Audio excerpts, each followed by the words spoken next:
কাকা হ্যাঁ কালকে যে শুনলাম ওই যে গাড়িদিয়া উত্তরপাড়া তনসের কাকার বাড়ির এখানে ভুয়া পুলিশ নামে ধরা হয়েছে, তো এটা কেমনি কি ঘটনাটা কি?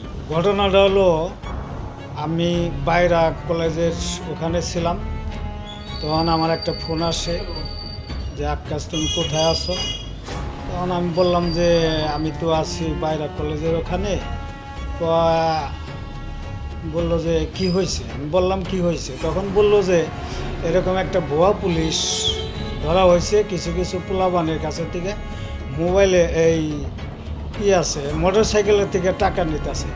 এই বলতেছে আমি এসআই, আমার কার্ড আছে, আবার পিস্তলের সাইড একটা দেখা যায়। তো পোলাবানে কিছু কিছু পোলাবানে বলতেছে যে পুলিশই।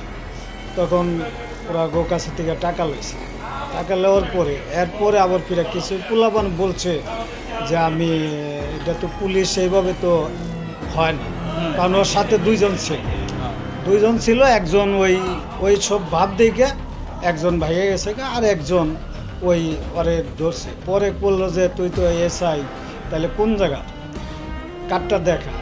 তখন কার্ডটা দেখাইছে, শো করছে ওই প্লাস্টিকের একটা ইয়ের ভিতরে কার্ড আর হাফ ছবি, এসআইয়ের একটা হাফ ছবি আছে। তখন ওইটা দেখাইছে, দেখার পরে আরও পোলাবান কিছু জুটে পরে যখন কিনা পোলাবান আবার ফিরে শক্ত করে ধরছে, ধরার পরে তখন ও বলতেছে যে না না, পরে পোলাবানে ধরে মারপিট করব। এই টাইমে আমি তখন বললাম যে তোরা মারপিট করিস না, আমি আসতেছি। আমি আইসা তারপরে দেখি, তো আসতে আমার একটু সময় লাগছে। এই সময় মনে করো পুলিশ ফোন দেওয়া হয়েছে, পুলিশের ফোন দেওয়ার পরে তখন আমি ওখানে উপস্থিত যাই, দেখলাম। দেখার পরে পরে আমার হেফাজতে পুলিশের কাছে হস্তান্তর করলাম এবং কি আমি থানা পর্যন্ত যাই তাকে পৌঁছে দিয়ে আসি। তা তুমি যেহেতু একজন আনসার কর্মী হিসাবে তোমার যতটুকু দায়িত্ব ছিল সেই দায়িত্ব তুমি তোমার একদম সফলভাবে পালন করেছো। এই জন্য চাচা তোমাকে অসংখ্য ধন্যবাদ।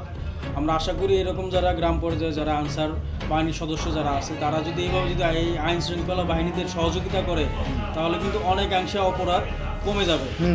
তা আমিও চাই আমার এই গ্রামের ভিতরে জানি কোনো রকম দুর্ঘটনা বা কোনো রকম মানে মাদক যে একটা আছে এটা যেন আমি মুক্তি করতে পারি, এটা সবার জন্য আমি কামনা করতেছি। আমি সবার প্রতি আহ্বান জানাই যে আমি জানি ভালো কাজ দেখাইতে পারি আমার আনসার কমান্ডার হিসাবে। সহযোগিতা করে তথ্য দিয়ে আমাকে সহযোগিতা করে, এবং আমিও চাই যে আমি জনগণের জন্য কিছু করতে পারি বা করতে পারি। তো বন্ধুরা যেটা শুনতে পারলেন যে গতকাল যে একটা ভুয়া পুলিশ ধরা হয়েছিল আমাদের এই গাড়াদিয়া গ্রামে, সেটা কিন্তু আমাদের এই কাকা আকাশ কাকা, উনি একজন আনসার সদস্য। উনি কিন্তু এই বিষয়টা হ্যাসেলটা কিন্তু খুব ভালোভাবে সমাধান করেছে এবং ওনার তত্ত্বাবধানে কিন্তু উনি কিন্তু থানাতে, সিঙ্গার থানাতে এই ভুয়া পুলিশটাকে হস্তান্তর করেছে। তো বন্ধুরা এরকম ইনফরমেটিভ ভিডিও পেতে অবশ্যই আমার প্রোফাইলটিকে ফলো দিয়ে রাখবেন, আমার ইউটিউব চ্যানেলটিকে ফলো দিয়ে রাখবেন। ধন্যবাদ।